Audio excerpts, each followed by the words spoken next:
Muy buenas noches, como de costumbre, hoy martes 8 p.m. desde Lima, Perú. Hoy tenemos una nueva charla de Entre Amigos. Hoy tengo la grata participación de un amigo que nos está hablando desde México. Su nombre es Fernando Ruiz Torres. Buenas noches, Fernando, ¿cómo estás? Muy contento de saludar a la savia andina. De hecho, hice mucha música andina del Perú durante mucho tiempo. Y ese acercamiento a ese pueblo, a esa gente, a ti, que, bueno, recientemente nos estamos conociendo y hay un vínculo de mucho tiempo antes y ahora se refrenda con el tema del espíritu. Totalmente. Quiero presentarte un poquito lo que haces. Sé que eres maestro de Reiki, psicólogo transpersonal, tienes un máster en psicología empresarial, eres compositor, eres músico, eres poeta y haces musicoterapia. ¿Es así, Fernando? ¿O exageré demasiado? Pues cuando uno es un vago no le queda más remedio que estudiar. Fíjate, tengo 62 años y sigo estudiando. Sí, es la inquietud, ¿no? De siempre y no dejarse llevar por, en mi caso, ¿no? Quien quiera una sola materia y ser especialista en ella toda la vida, la respeto. Pero hay quienes somos bien inquietos y tomamos lo que la vida nos vaya ofreciendo en el momento con responsabilidad, ¿no? Y con cierta disciplina. Totalmente. Bueno, yo coincido y comparto contigo esa mirada. Yo también me he dedicado a estudiar un poquito de, un poquito de todo lo que hay, ¿no? Y bueno, en el camino de la luz se dice que no hay un momento en el cual uno dice acá he terminado. El camino de la luz nunca se termina de aprender, se dice, ¿no? Y creo que es lo correcto, e incluso más en el sentido de que hay personas que dominan ciertas disciplinas que uno no domina. Entonces esa interdisciplina nos hermana. El conocimiento nos hermana, nos tiene que hermanar. Buenísimo. Bueno, como de costumbre, como maestro de Reiki que somos, siempre decimos los 5 principios de Reiki, así que los voy a mencionar como lo hago habitualmente en las charlas de los martes y los jueves. Así que voy a empezar. Solo por hoy no me voy a enojar. Solo por hoy no me voy a preocupar. Solo por hoy trabajaré duro sobre mí mismo. Solo por hoy seré bondadoso con todos los seres vivientes y solo por hoy seré agradecido. Estos son los 5 principios que nos dejó el sensei Mikao Usui, el padre de Reiki. Fernando, ¿cómo han sido tus inicios en Reiki? ¿En qué año? ¿Cómo ha sido? Contanos un poquito de cómo empezó. Empezó como terapia y después accediste a aprender. Contanos un poquito de cómo ha sido tu aprendizaje primero. Ok, hermano, es una historia interesante porque en México y en el mundo, quien quisiera ser maestro Reiki tenía que pagar $10,000. Estamos hablando del año 1994. Y entonces Ah, va sucediendo que llego a México. Yo vivía en Estados Unidos por 7 años. Llego para acá, tenía una empresa de cine y llega una amiga, Susana Pulido Paniagua. Dice, somos 3 personas que queremos ser maestros Reiki, pero no tenemos $10,000. Préstame una cantidad. En ese tiempo estaba yo fuerte a nivel financiero. Me dice, préstame una cantidad, lo préstame para uno de nosotros y después ya seguirá el siguiente iniciado. Vamos a hacer a sorteo.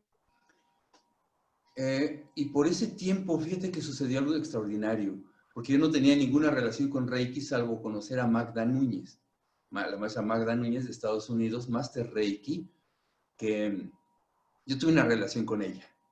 Entonces, le llamé y le dije que viniera a México, que hacía falta romper la tradición de los $10,000 para que fuera el Reiki accesible a todo mundo. Ella dijo no, y no lo dijo por cuestión financiera, sino porque era muy devota y muy sincera y respetaba al 100 la enseñanza que le había sido transmitido. Venía, claro, de Takata, ¿no? Segunda generación de Takata, también, claro, inevitablemente. Y por esas fechas soñé a Mikao Usui Sensei, lo soñé, brother. Y, ese sueño lo tengo escrito por aquí, a ver si en un momento busco la libreta que tenía por acá. Al máster Paulo le saqué una fotografía de eso, porque me impactó. Me impactó. Decía que había personas que en la noche se llevaban las cobijas y dentro de las cobijas llevaban los símbolos y los templos de oro y fingían ser piadosos cuando en realidad eran bandidos. Entonces no quise juzgar el sueño, lo quise tomar desde una perspectiva junguiana, más benévola. Y entonces le dije a Susi, deja ver qué puedo hacer para traer a la maestra. Y que cobre el número 7. Quien no tenga dinero, que ponga 7 pesitos mexicanos, que es un tercio de $1. Quien tenga mucho, que ponga 7,000 pesitos mexicanos. Hasta ahí que fuera el límite. Y la convencí finalmente. La convencí el universo, porque por esas fechas la invitaron a México a una marcha ceremonial azteca del 2 de octubre. Muy importante. Entonces, estando aquí en México, que se cancela la marcha. Le dije, estás aquí, no tienes escapatoria. Me dijo, está bien. ¿Cuántos son? Digo, somos 5. Dice, son 5, son muchos porque yo hago la iniciación antigua y es un trabajo enorme como iniciación, porque tenía la japonesa, bueno, tú sabes de eso muy bien. Y entonces, al paso de los días le dije, Magdita, no somos 5, somos 8. ¿Cómo que son 8? Tú me prometiste, ya te dije que sí, etcétera. Después, 2 días antes, le dije, ya nos vamos, estamos todos listos. Dice, no me salgas con una sorpresa, te veo la cara muy rara. Magdita, somos 11. Y que se enciende como buena colombiana, gringo colombiana. Finalmente, llegamos a un lugar que se llama Rupatitlán, Estado de México. El 2 de octubre de 1994 nos iniciamos los primeros 18 Master Reiki mexicanos.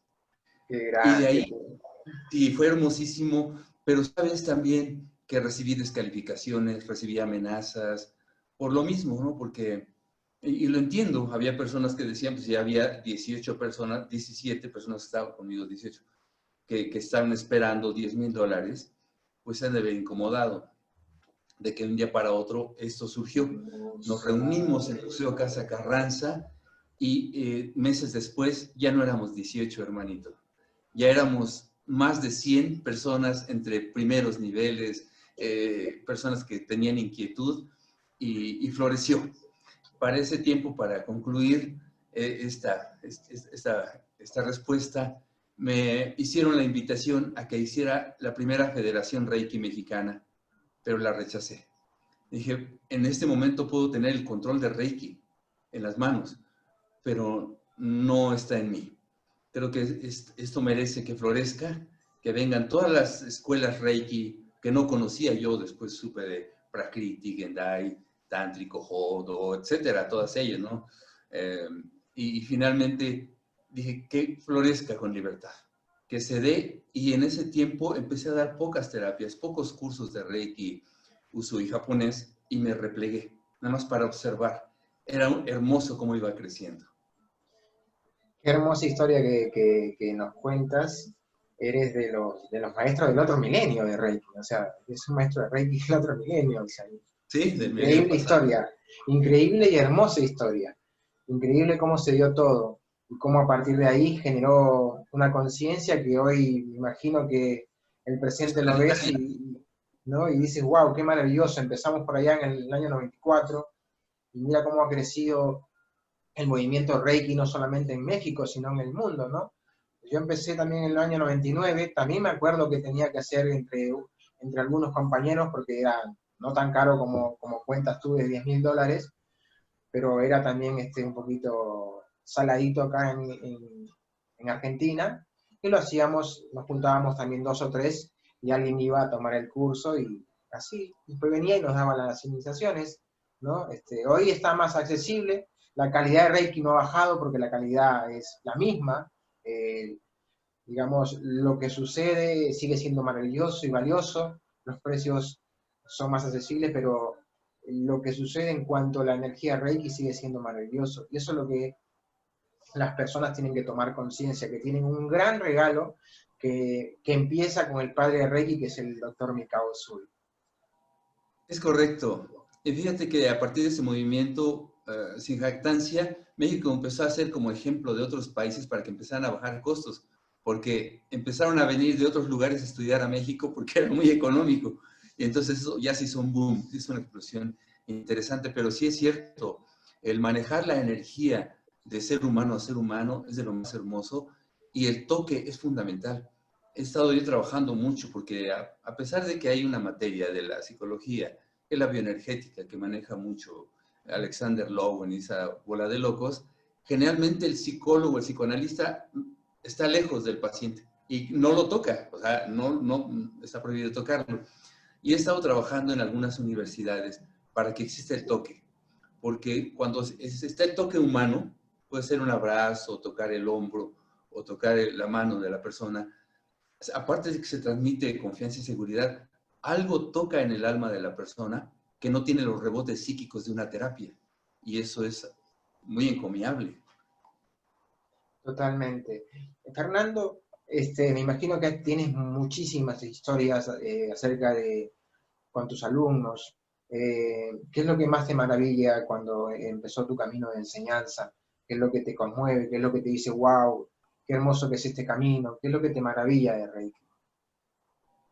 En principio, el hecho de tenerlo más de cerca, porque en Estados Unidos tuve una pareja japonesa, Saori-san, Saori Tanaka, San. Y entonces ella, convivimos poco porque se tuvo que ir a Kioto, pero el tiempo que vivimos, ella me decía, es que lo que me decía se llama Reiki. Reiki. Watakushi wa anata wa y más. Reiki, Reiki. Y entonces era hermoso verla cómo disfrutaba la vida y cómo se entregaba, porque decía, es que Reiki no es un sistema solamente de sanación, es un estilo y una filosofía de vida. Y ella lo proponía a cada instante. Alguna vez cumplió años y me pidió que le diera Reiki como regalo de cumpleaños. Yo había hecho un ahorrito en ese tiempo que estaba yo muy mal financieramente, de hecho a veces no tenía ni para comer. Y entonces le dije, ¿qué te gustaría? Tú sabes mis condiciones, pero pongo todo mi corazón. Me dijo, vayamos a la montaña, al Valle de San Fernando. Y ahí me pones las manos cuando salga el sol para hacer un nuevo voto Reiki en este nuevo ciclo. Y fue muy hermoso porque pude entender que al tocarla, ella sintió todo lo que estaba transmitiendo, porque si bien no pude dar un regalo físico, material, como pidió aparentemente tampoco, que después uno va entendiendo que era una riqueza y un milagro, puse las manos en la parte de la espaldita con todo el amor, con todo el corazón, y me enseñó el símbolo de Chokurei, que me costó trabajo aprenderlo. Entonces lo aprendí de primera mano por el linaje japonés, y entonces impuse las manos. Y los dos empezamos a llorar. Fue increíble. Empezaba, en cuanto salía el sol, y yo empecé a llorar, y no sabía por qué, porque no soy muy proclive así a soltarla de cocodrilo. Pero, y ella también, me di cuenta porque empezaba a limpiarse las lágrimas, y entonces hicimos un reiki amoroso. Ese fue el primer acercamiento, el primer toque, y digamos, la primera majestuosidad de lo que después significó estar en otros considerandos de personas que incluso salieron de conflictos físicos cuando iban por un tratamiento psicológico, sanaron de consideraciones funcionales a partir de imponer las manos. Qué hermosa historia que nos cuentas. Siempre comentamos acá que las charlas lo que busca es generar conciencia, ¿no? Tocar el corazón de las personas que están escuchando esto, que los puedan movilizar, que puedan llegar a reconectarse con ellos mismos, que puedan reconectarse con la naturaleza, que puedan reconectarse con el universo. Y el método Reiki es un método sencillo. Hablamos de espiritualidad urbana, hablamos de chamanismo urbano, ¿no? Hablamos de esto de llevarlo a la vida cotidiana, y creo que el método Reiki es un método sencillo, fácil de aprender, que no nos pide nada, y que siguiendo los tres pilares que dejó el sensei Mikao Usui, uno puede llevar por lo menos una vida ordenada a pesar, digamos, de las circunstancias externas que nos da la vida. Entonces yo considero que no debería faltar, así como no debe faltar un botiquín de emergencias, no debería faltar un reikista en todas las familias. Es que es cierto porque, entre otras cosas, la personalidad que va dando Reiki, por ejemplo, en ti, porque ya ves que yo soy muy vago y de repente me dedico a otras cosas, en ti se nota una disciplina ya hecha y una profundidad de sentir esta materia. Entonces, al estar trabajando con esa sinceridad, se desarrolla una personalidad sanadora, que tú la tienes. Esta personalidad sanadora se logra al cabo de mucho compromiso interior. Muchos médicos la tienen, no todos, los que son honorables, honestos. De repente llega la persona y se empieza a sentir bien. De repente le empieza a brincar un ojito y de repente ya está bien. Pueden pasar muchas cosas con la personalidad cuando un médico, un sanador empieza a desarrollar el amor por sobre todas las cosas para ayudar al semejante. Entonces, eso que tienes tú, que se adivina fácilmente, es una personalidad sanadora. Y esa personalidad sanadora lo que hace es crear equilibrio en su entorno. Claro, al equilibrar a tu familia, vas a empezar a ser ejemplo de otras familias y sin querer se va creando Dharma. Qué hermoso, qué hermoso. Esto del Dharma, ¿no? Que tocaste la palabra Dharma y estuve leyendo por ahí que el Dharma es lo que uno hace con conciencia, ¿no? Lo que es su obligación, por ejemplo, si uno es profesor, es lo que uno hace como profesor, pero con mucho amor, ¿no? Y ese es el Dharma de uno, ¿no? O sea, todos tenemos diferentes tipos de Dharma. Y cuando lo hace uno con conciencia, con amor, con compasión, con conexión con el universo, en conexión con a lo mejor los que son creyentes y creen en Dios, ese es su Dharma, ¿no? El Dharma de cada uno, a diferencia del karma, ¿no? Entonces, bueno, cada uno Sí, tiene que buscar su Dharma. sí, es cierto. Es un recorrido interior. Si cabe el comentario, mi disciplina, por eso estoy cercano al Reiki, quizá, porque en la poesía practico haiku. ¿El Eh, qué? ¿El qué? en la poesía, porque Sí. escribo poesía, entonces hay una rama muy bonita de la poesía japonesa, que es el haiku. Es un poema breve de 3 líneas, 5 sílabas, 7 sílabas y 5 sílabas. Y se trata nada más de observar, de estar en la observación y de repente, sin querer agradar solamente lo que surge del corazón, escribirlo como poesía breve. Y eso está muy emparentado de alguna manera con el Reiki, con el espíritu de Usui Sensei, porque no olvidar que él estuvo también en el territorio budista y en un templo en la montaña, fue como se le fue develado este particular. En el caso propio, he estado cerca de 2 maestros, estudié con Eio Takata Shigeta, monje japonés, que vino a radicar a México por muchos años, y después estudié con Teshin Sanderson. Bueno, los dos Roshi, ya son Roshi los dos. Y eso, como quiera que no influye, influye en el pensar en la vida y en el acto de dar el Dharma. Recuerdo que en la terapia, pues me ha tocado tratar a todo tipo de personas. Y entre ellas, alguna vez trabajé con monjes del Oriente. Y en un principio fue una sorpresa, porque decía, son seres iluminados, entraron desde niños al templo, toda su vida está en el Dharma, en la bendición, y llegan ahorita con una persona que yo tenía 30 y tantos años, con un montón de vicios de personalidad, con las dudas de esa edad, etcétera. Venía un muchacho maduro de mi edad, de 30 y tantos años, pero con un recorrido espiritual extraordinario.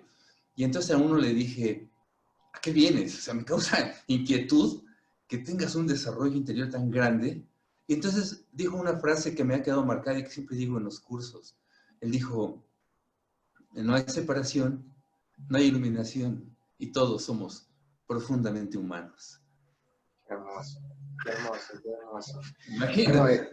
qué hermoso, qué hermoso. Y bueno, estas son las cosas que tiene Reiki, Y lo maravilloso que tiene Reiki es que, bueno, va más allá de nuestra conciencia también, hay que decirlo, de que cualquier tipo de persona se puede acercar a Reiki. Reiki no nos pide, vuelvo a repetir, no nos pide ninguna condición. Podemos ser creyentes de cualquier camino espiritual, de cualquier religión, funciona igual. Si uno es ateo, funciona igual. El Reiki se le puede dar a las plantas, a los animales, a los proyectos. O sea, todo lo que está impregnado en este universo necesariamente tiene que tener la cuota de energía Reiki. Todo lo que está en este universo está inundado de Reiki. Lo que hace por ahí el terapeuta, el canalizador de Reiki, es canalizar una frecuencia por ahí más grande, más alta, y direccionarla ya sea hacia un paciente, hacia un proyecto o hacia un camino espiritual o una meditación. Hay dos vertientes, hay gente que aprende Reiki solamente para volverse terapeutas, que nos parece perfecto, y también está la otra tipo de personas que empiezan con el primer camino, que es la terapia, y después continúan en el camino Reiki como un camino espiritual. O sea, ambos caminos está bien, ¿no? ¿Qué te parece a ti? ¿Qué piensas? Yo considero que es cierto eso de que eventualmente uno pueda eh, es, dar terapia como tal, entregarse al prójimo, y en otras, ya sea individual o a la propia familia. Fíjate que en ambos casos, el ánimo terapéutico, ahí está. Ajá. Entonces, quizá nada más sea cuestión de extensión. Es autoterapia o extensión hacia el mismo cosmos, ¿no? No hay que olvidar que el universo está generando entropía, está generando caos.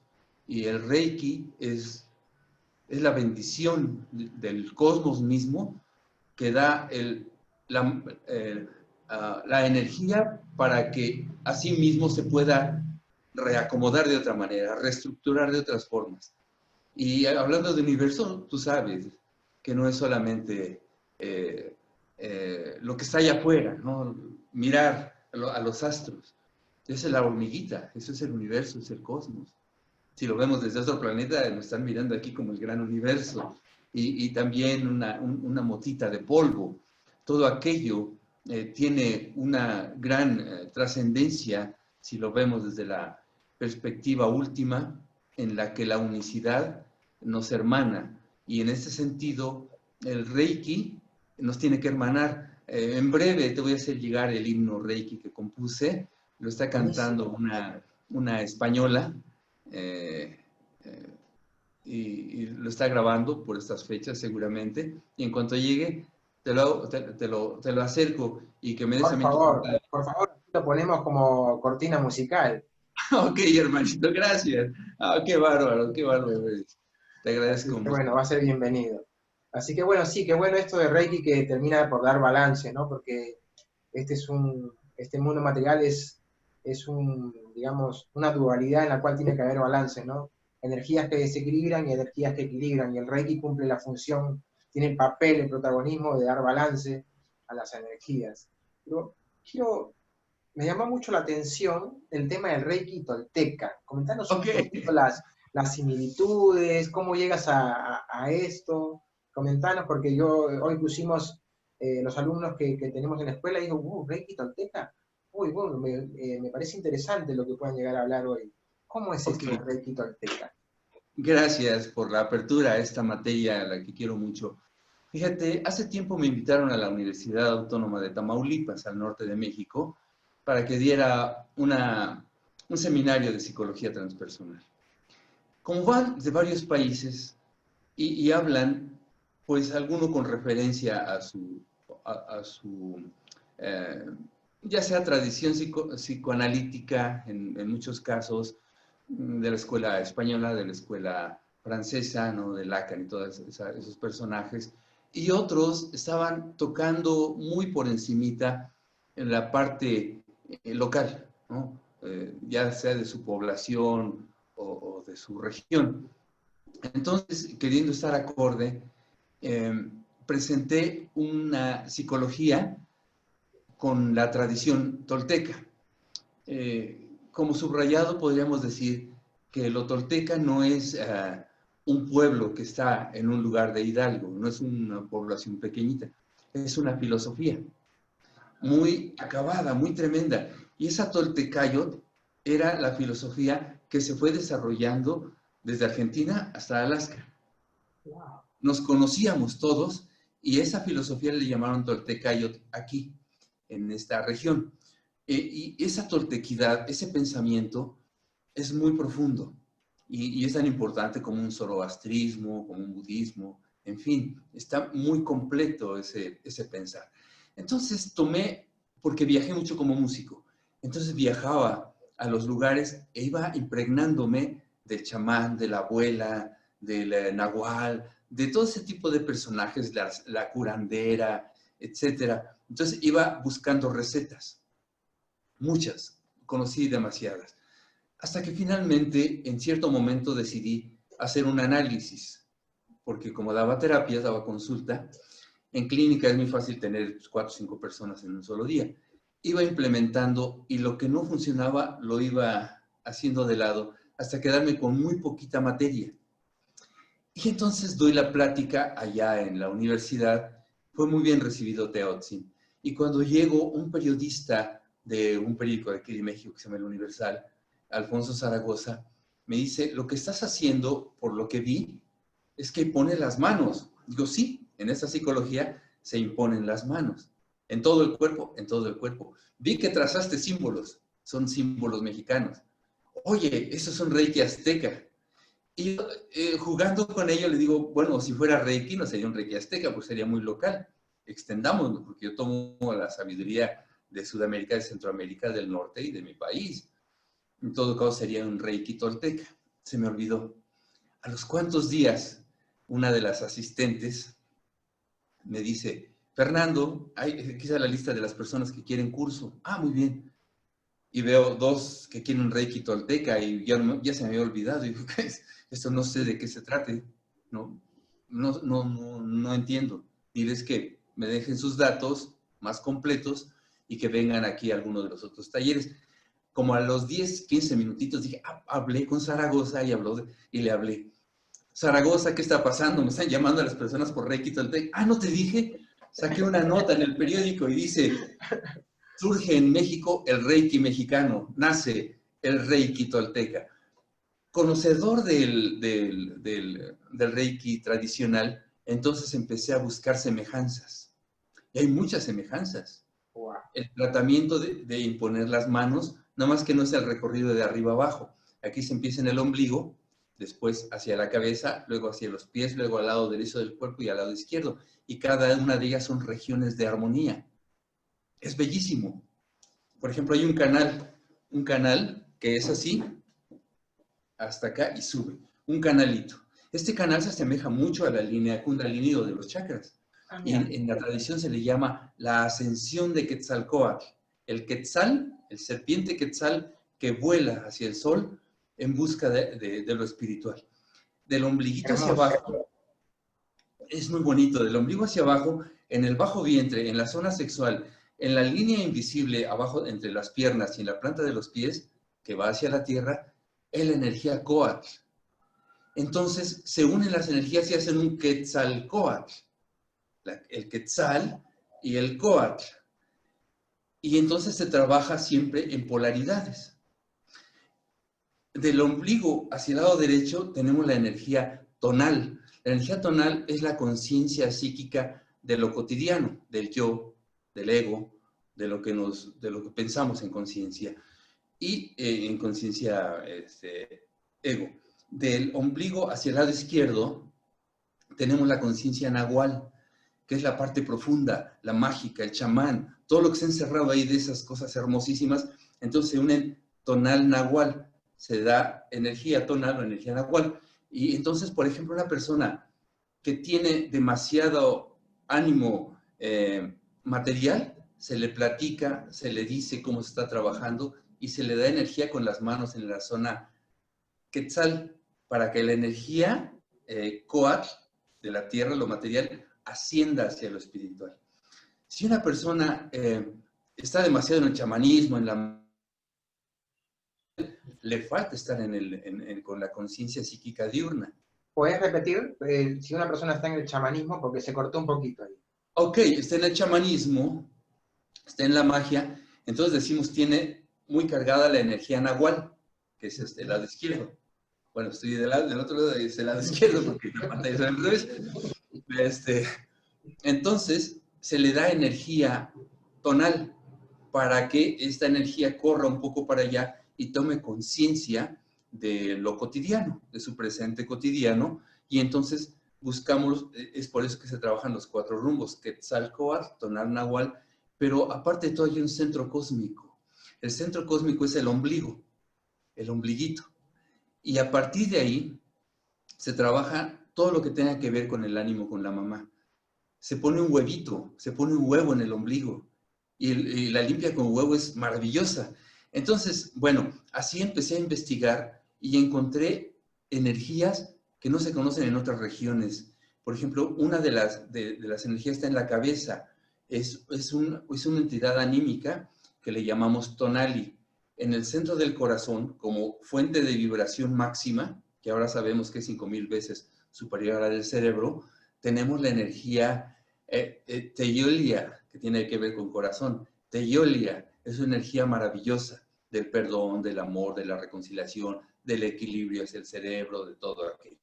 En la zona hepática, del lado derecho, abajito de las costillas, tenemos otra entidad anímica, también muy de la Toltecayotl, que se llama Ijiyotl, es el aliento, y ahí se guardan las dos energías. Es por eso que cuando está muy cargada de energía negativa, la persona mira y puede causar daño porque está relacionada con la mirada.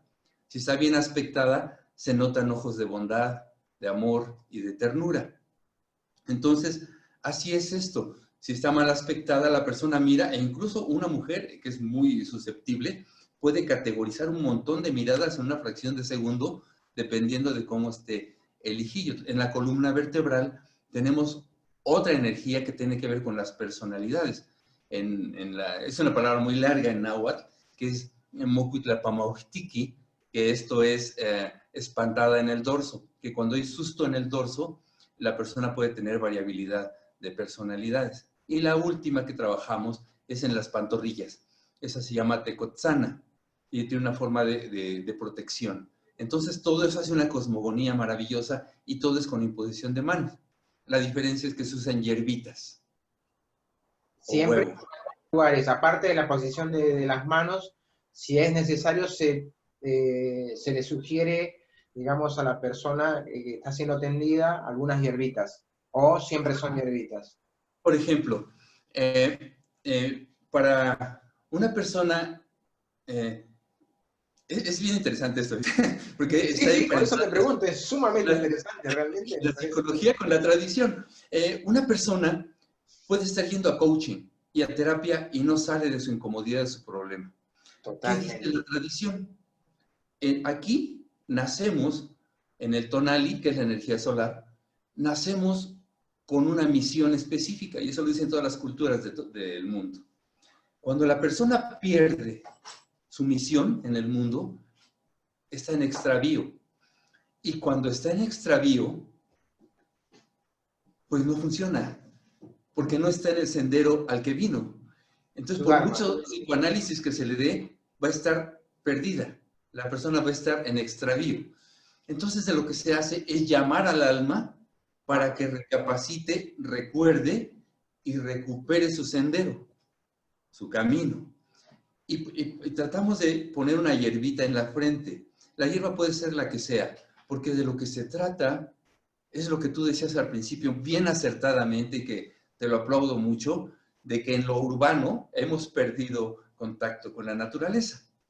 Entonces, para que florezca este tonali es el contacto consciente con el sol, pero con la hierbita, porque así como cuando se toma una microdosis, no es que la microdosis vaya a sanar el padecimiento, sino que entra, el cuerpo despierta, sabe que puede responder y va a sanar este padecimiento. Lo mismo sucede a nivel energético. Los ancestros se curaban con la naturaleza, porque hay un principio que dice, lo natural sana a lo natural. Es un principio de bioremediación. Entonces, porque es así. O sea, un ejemplo rapidísimo. Sí, por Disculpa que me favor. extienda, pero es fabuloso. Extendete todo lo que quieras, porque es sumamente interesante, o por lo menos para mí me parece muy interesante lo que estás brindando. Gracias, querido hermano. Por ejemplo, hay una fuga de radioactividad. En otros países usan químicos y otros elementos para que al paso de muchos años la radioactividad vaya disminuyendo de la Tierra y contamine menos el aire. ¿Qué es lo que hacen los japoneses que saben mucho de bioremediación? Pues plantaron girasoles, porque el girasol absorbe la energía negativa, absorbe la radioactividad, se la come, sabe cómo procesarla, saca su tenedor, su cuchillito, se come la radioactividad y feliz de la vida, el girasol está contento y empieza a sanar la tierra. Entonces sucede lo mismo con nosotros. Por dar un ejemplo muy simple, la limpia con huevo. Quien quiera hacer una limpia con huevo, le recomiendo mucho tener el huevito de gallina, se le quita la parte superior, se le quita, se vacía el contenido y ya se puede comer o se puede utilizar para fines prácticos. Queda el cascarón solito. A ese cascarón se le va a agregar una hierbita y con él se va a pasar en todo el cuerpo de manera lenta y entre menos ropa mejor. Por una razón bien simple, porque el huevito es altamente absorbente. Los abuelitos no se equivocaron, son altamente absorbentes el huevito. Lo comprobaron en un experimento que hicieron en Colombia. En cierta universidad, como no hubo mucho presupuesto para limpiar las aguas, estaban las aguas de la laguna, y entonces en esas aguas de la laguna había muchos metales pesados. Pues van sumergiendo estos canijos las cáscaras de huevo, los sacan a los cuantos días y las aguas estaban libres de metales pesados arriba del 90%. Puede absorber algo finísimo. O sea, energía negativa se la quita al agua. Nosotros somos arriba del 75% de agua. ¿Qué no nos podrá aliviar el huevito? Va a absorber cosas que nuestro campo bioelectromagnético no sabe cómo sacudirse porque no está en la naturaleza. Entonces un buen baño de hierbas o un pasar con poca ropa, cualquier hierbita por todo el cuerpo va a estar absorbiendo aquello y vamos a estar haciendo un proceso de bioremediación o de biofitoremediación impresionantemente hermoso. Wow, impresionante lo que cuentas, Fernando. Este tipo de técnica, el Reiki Tolteca, lo estás ofreciendo para la gente que no está, por ejemplo, en México. Hay muchísima gente que ve el programa de Chile, de Colombia, de Argentina, de Perú. ¿Lo ofreces a distancia? Fíjate que tengo una alianza muy bonita con el máster Rishi Lingam, Ah, Paula Richie, Andrade. sí. Es un tipazo ese canijo. Yo creo que han de hacer muy buena amistad ustedes dos porque tienen una energía de luz maravillosa. Y él en su plataforma lo está ofreciendo. Se llama Reiki Sammasati con doble M. Reiki Sammasati. Entonces, nomás ponen eso, abre y hay un montón de cursos que él tiene, desde Reiki japonés y otros tantos. Y en un rincón por ahí van a encontrar Reiki Tolteca. De Otsin, Reiki Tolteca. Y si se anima, pues bueno, bienvenidos. Está muy interesante porque son ¿Lo ofrece, lo das tú o lo da Richie? yo lo doy, yo lo imparto. Sí. Buenísimo. ¿Qué significa esto, Teoxin? Porque dijiste que era Reiki Teoxin, Sí, Tolteca. Teotzin es una voz en el idioma de mis abuelos, que es el náhuatl. El náhuatl es el idioma que se habla en buena parte de Mesoamérica. Teotl, con TL al final, Teotl, con la tl, así, como chasquido.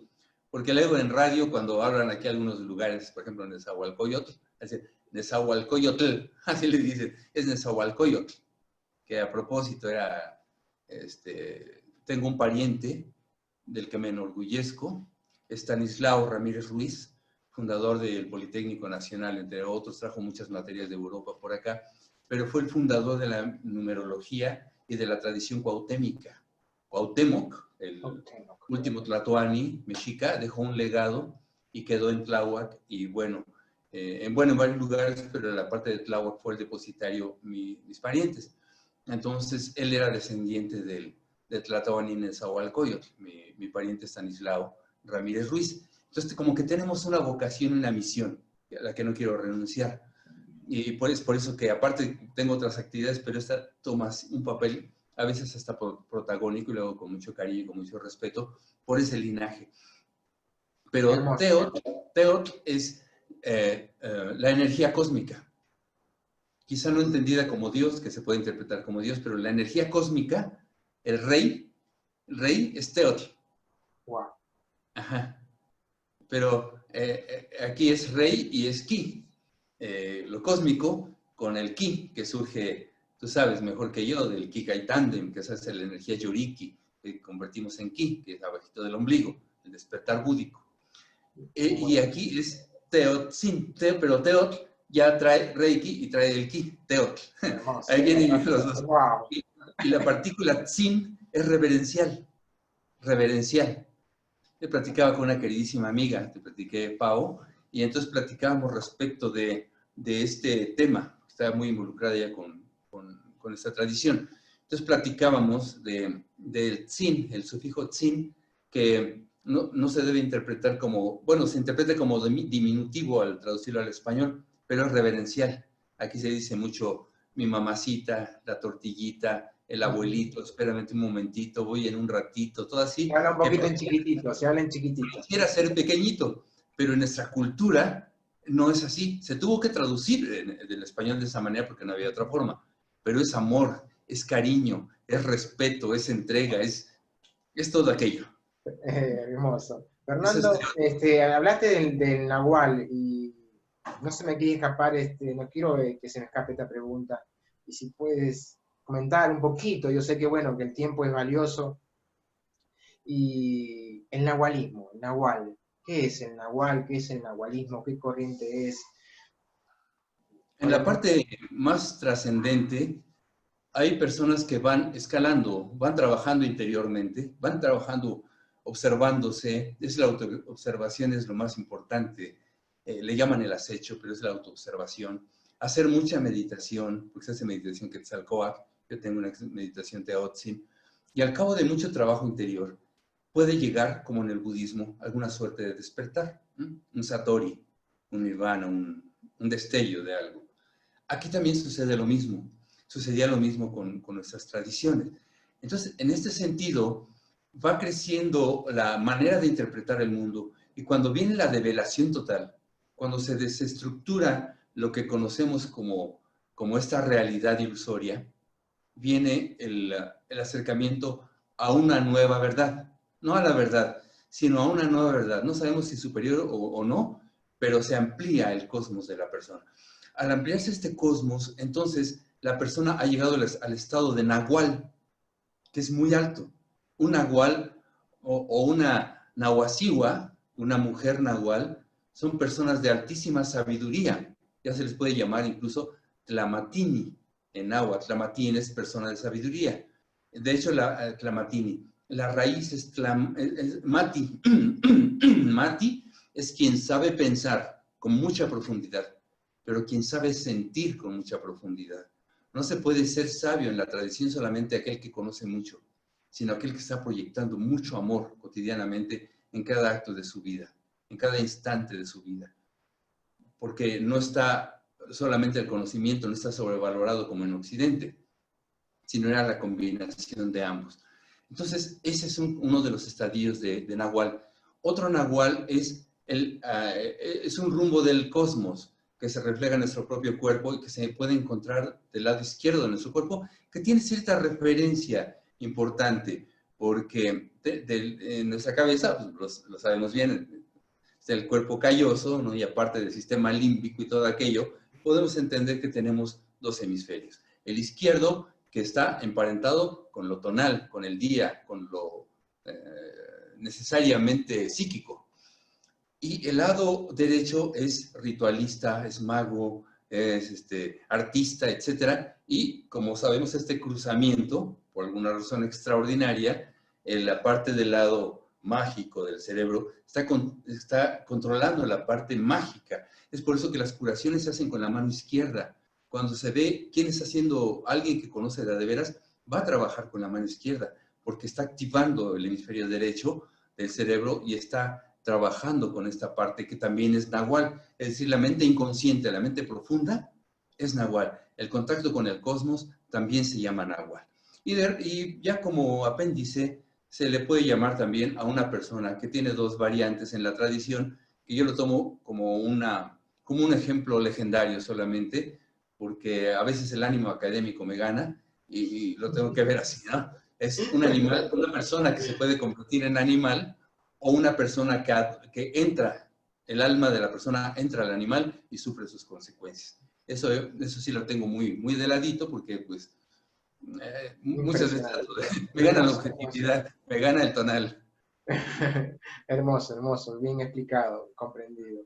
Sé que estás haciendo, leí por ahí en tu página, un webinario. Me pareció interesante esto, sobre todo en este momento que estamos atravesando, y esperemos que terminando lo que estamos atravesando en el planeta, sí. En la cual las parejas, ha habido un incremento importante en conflictos de pareja, separaciones, y hay un webinario gratuito que ofreces, me parece, Divorcio Consciente, ¿sí?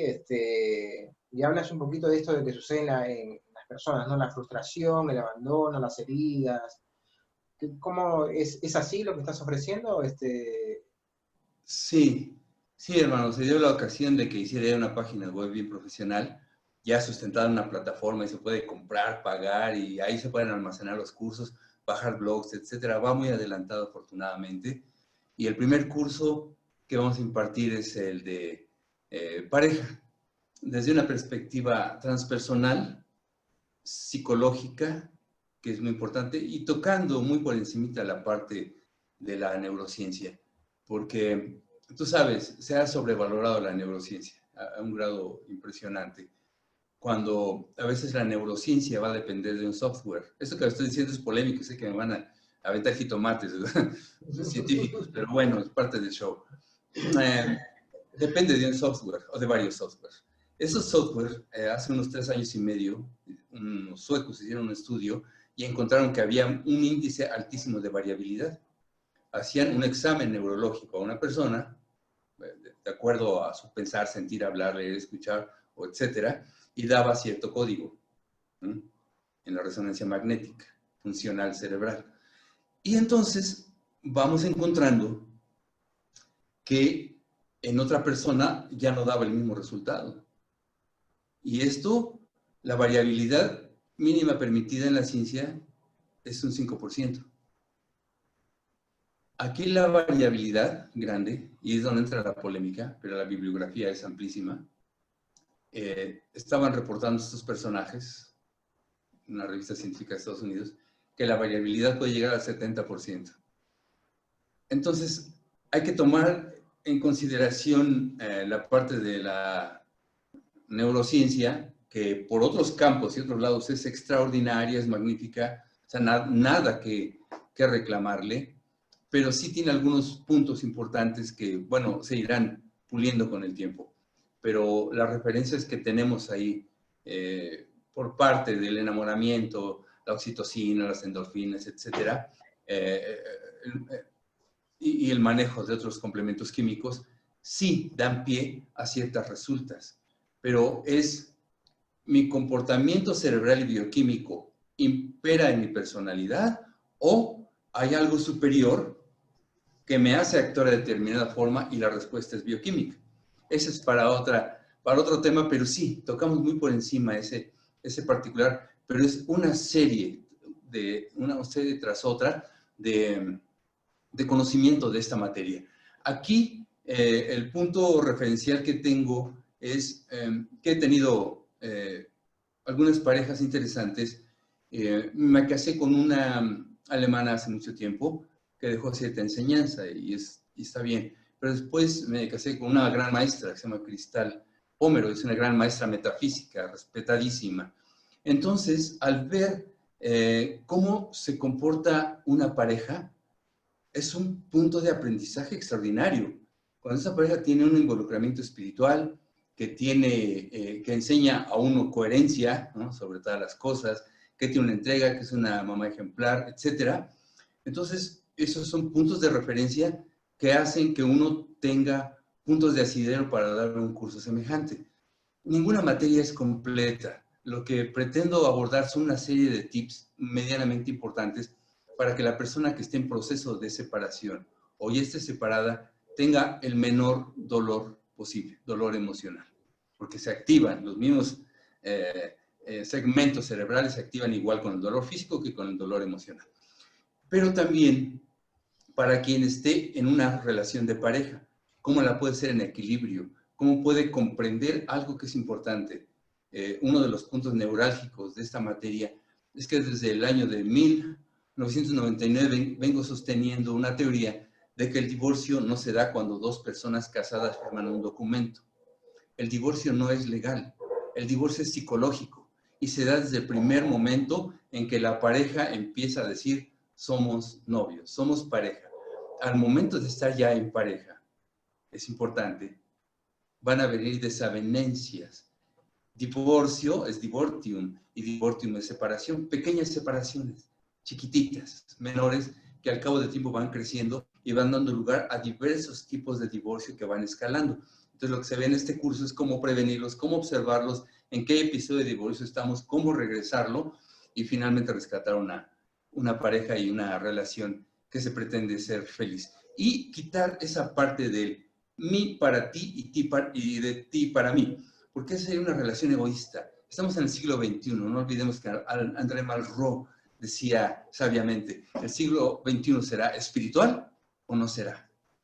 Apuntemos porque sea espiritual, porque todos queremos sobrevivir, pero es importante que en este sentido es de nosotros como pareja qué vamos a aportar al cosmos, qué vamos a aportar al mundo, qué vamos a aportar a nuestros semejantes, que es una de las características de este curso. Fernando, lo último, porque siento que podríamos estar 3 horas dialogando, siento que te podría preguntar toda la noche, pero bueno, el tiempo apremia. ¿Y qué nos puedes regalar? Siempre les comento esto, les pido a las personas que compartan una charla con nosotros, les pido que nos regalen unas palabras de corazón para el momento en el cual estamos transitando la humanidad, ¿no?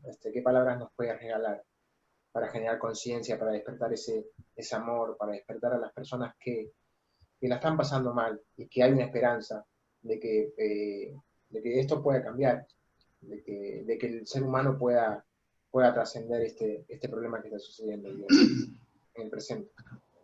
Sí, mi hermanito. Si se me permite dar un punto de vista, uno de ellos sería que rompiéramos el concepto, porque el concepto nos separa del mundo y de los seres que amamos. No es lo mismo decir, tengo aquí la idea, me compré una bicicleta, es azul, manejé con ella y es preciosa. Si tú te subieras a ella sería una experiencia increíble. Tengo aquí la bicicleta a nivel mental, conceptual. El verbo hace que viaje esa bicicleta de manera invisible, llega a la mente de la persona. Y al llegar a la mente de la persona damos como un hecho físico aquello que es conceptual. Es diferente a que si está la bicicleta física, y le digo, mira, esta bicicleta azul está preciosa, súbete a ella y vive la experiencia de esta bicicleta. Me sucedió con un sobrino mío. Compré un carro, estaba recién salido de agencia, y llegó él al siguiente día para conocerlo. Dijo, está padrísimo, bien, así. ¿Me lo prestas? Tomé las llaves, se las aventé, las cachó con miedo por los conceptos que tenemos de que es nuevo, que tiene cierto lujo o costó cierta cantidad, y entonces no lo puedo dar tan fácilmente, ¿no? Tomó las llaves y digo, llévatelo, es que no sé manejar bien, vive tu experiencia, ya sabes, ya has manejado otros carros, no te voy a llevar al matadero.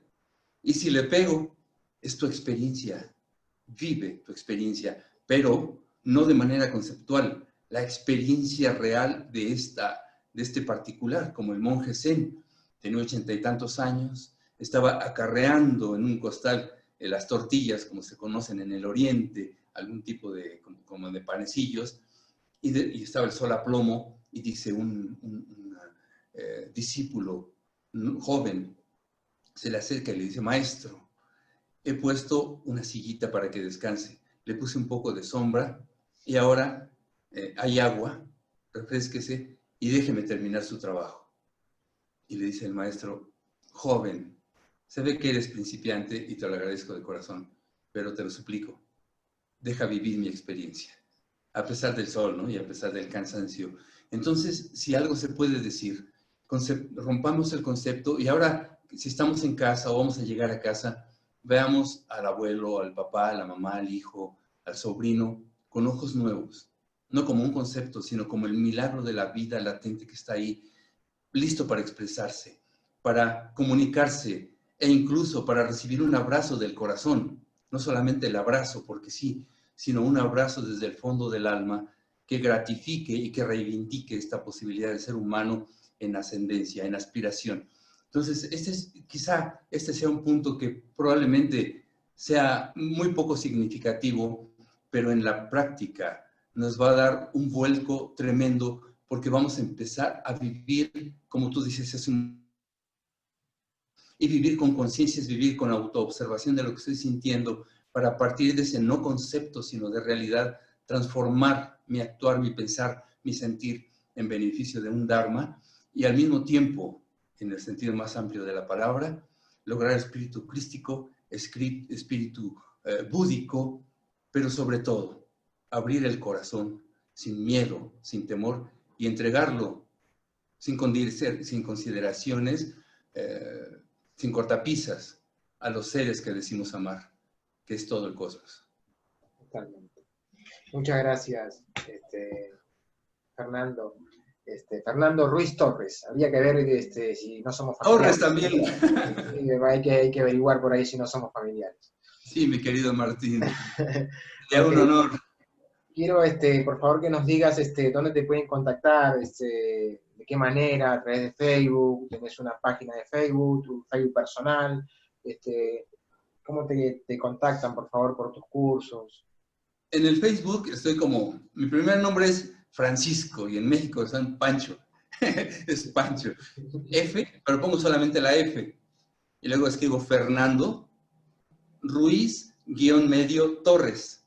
F. Fernando Ruiz-medio Torres. Ya estoy en Facebook. Y en la página es Avatar Universitas, así como suena Avatar, universitas.com. Ahí estamos Buenísimo. a las órdenes. Espectacular. Quiero compartir pantalla.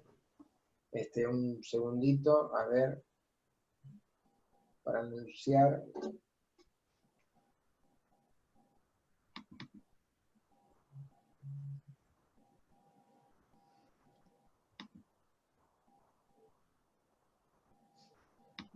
Ok, bueno. Tenemos el próximo domingo, el domingo 11 de octubre, ¿sí? Debemos anunciar que, bueno, que tenemos un primer nivel de Reiki a través de online, a través de Zoom, ¿sí? Y que, bueno, para la comodidad de las personas que están en otros países, en Argentina, en Colombia, en México, pueden aprender a través de la plataforma Zoom, y va a ser en vivo el día domingo 11 de octubre, de 12 del mediodía a 3 p.m. ¿Sí? Primer nivel de método Usui tibetano. ¿Sí? Y después el día sábado, 17 de octubre, tenemos de manera presencial, ¿sí? Un primer nivel de Reiki aquí en Lima, para las personas. Los grupos son reducidos, así que como siempre decimos, para aprender no hay excusas, estamos continuando con la enseñanza de este método maravilloso. Y bueno, también quiero comentarte, Fernando, mira, este es un grupo de Facebook que se llama Energía, Sonido y Vibración Espiritual.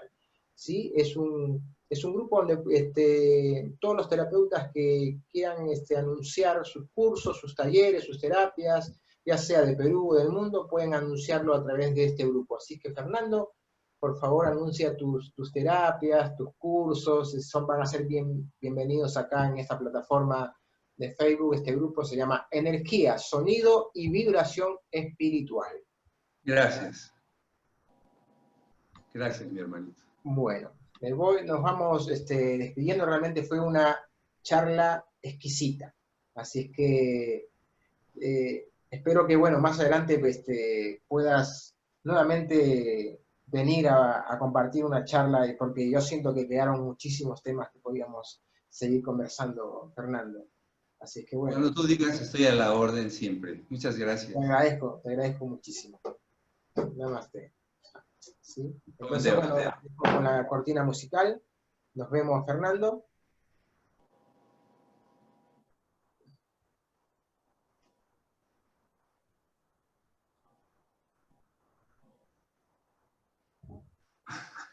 Nos vemos, muchas gracias. Bueno, acá les dejo con la cortina musical, ¿sí? Sandalphon Music, La Legión del Arco Iris. Buenas noches, hasta el jueves. Otra vez, este mismo canal, 8 p.m. Namaste.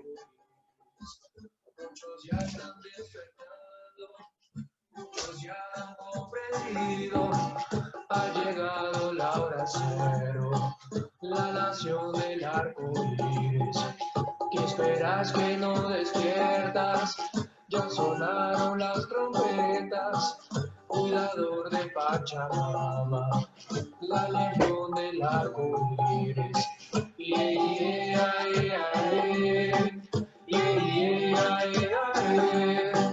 Cuidador de Pachamama, la legión del arco iris, comprendiendo el camino, respondiendo el llamado, voy llamando a mis ancestros, voy curando mi linaje, caminando con mi tribu, bendiciones van llegando, gran espíritu nos guía, sopla un viento de esperanza, la legión ya ha despertado, se activaron los cristales, cuidador de Pachamama, cuidador de Pachamama,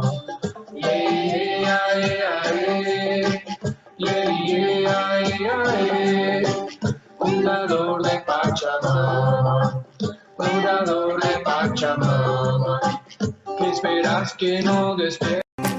Los abuelos van sanando, los abuelos van curando, los abuelos van limpiando, la legión del arco iris. Muchos ya están despertando, muchos ya han comprendido, ha llegado la hora cero, la nación del arco iris. ¿Qué esperas que no despiertas? Ya sonaron las trompetas, cuidador de Pachamama, la legión del arco iris.